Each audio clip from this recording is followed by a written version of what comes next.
Okay, so I'm going to shoot a real quick video here about saw performance.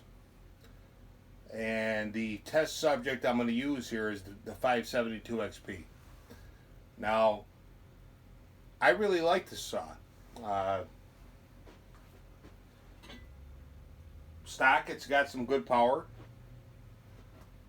It can run a long bar. I happen to have a 24 on here, which I found to be the sweet spot with this saw. But she'll pull a 32 and oil it, no problem. Uh, but I'm talking about somebody that wants to increase performance. Okay. Now you buy the saw new, stock saw. She runs great. Sharp chain. You're cutting wood, and for probably most of the people out there, probably 90% of the people out there, that'll be fine. But if you're interested in performance, there's some simple steps that you can take. You know, you don't have to take it apart and grind it and put a degree wheel on it and do all kinds of stuff. And don't get me wrong, that's fine if you want to do that. I'm just giving you my perspective. Uh, I bought this saw brand new, ran it, I loved it. This saw, the way you see it, with the West Coast trim on there, the handlebars, the clutch cover, the dogs. It's a cutting machine stock. But being a performance aficionado, I wanted a little more. So I mean, you have a couple options. You can send it out to somebody and have them build it, and you're going to get, you know, depending on the builder, you're going to get a nice saw. It's definitely going to perform at least 20% better. I mean, if it doesn't perform at least 20% better, then you better choose another builder. But if you're somebody that just wants to do it for yourself and learn, and you know, you're going to make mistakes. You're going to try this, you're going to try that, you know, and that's all right. If you want to learn, there's a lot of resource material out there. Uh, but the biggest thing is to experiment. Now, I've watched a lot of videos of different guys. One of them, Iron Horse, who's 100 miles away from me. I have to go out and meet him sometimes. He seems like a cool guy. I wouldn't mind hanging around, cutting some wood and chewing the fat.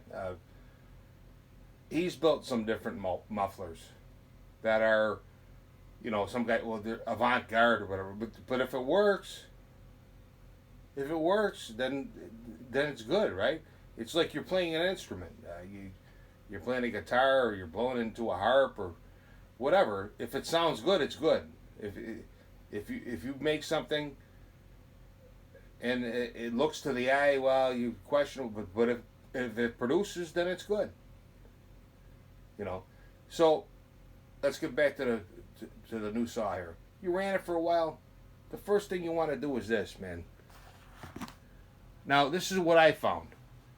I'll give you some experience from Mr. Fabes here. See that? That's a pipe exhaust. Now, does that make the most power? No.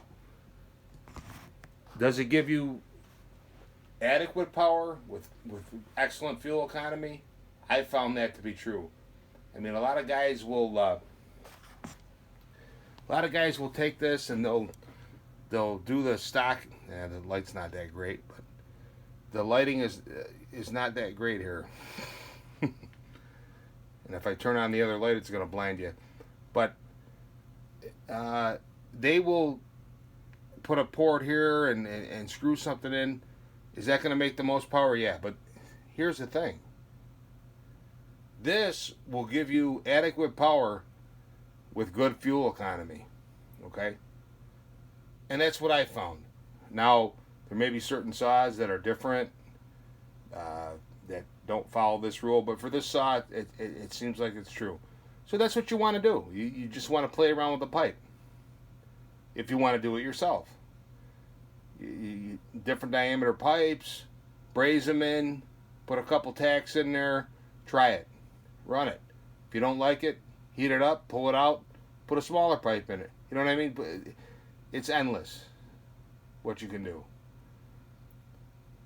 And if you find the right formula for the saw you're using, this will give you quite a boost. Now the next thing you want to do is you want to work on the intake here.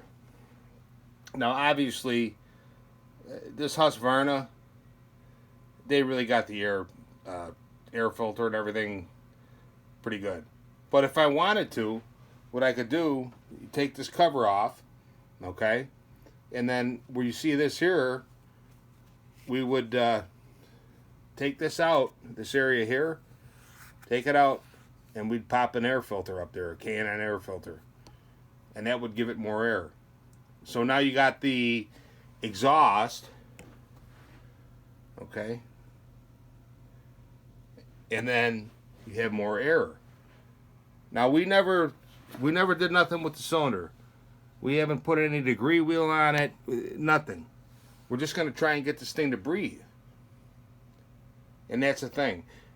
You know, go with the simple stuff first. If you want more performance. If you want to do this, you're going to make mistakes. But before you get in there with the degree wheel and the grinder and start hacking away, you know, just work with what you have.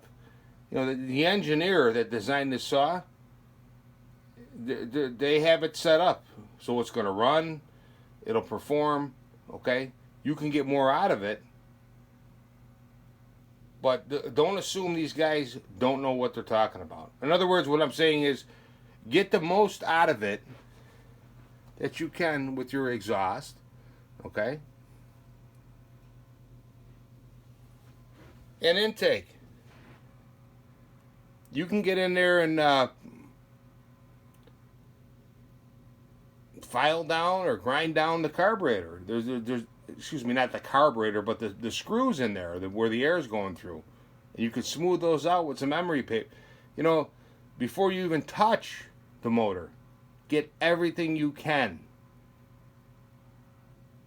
Everything you can out of it. Then, once you have that, when you increase the flow with porting, you're going to have a badass saw. No doubt. Like I said, you got two options. Do it yourself or send it out to somebody. Now, if somebody sends a saw to me and says, Fabes, build it for me, I'll do it. And I'll give you a good saw. You want to ask me questions? I'll answer any question you want. If you call somebody up on the phone or email them and they don't want to give you the answer, find another builder.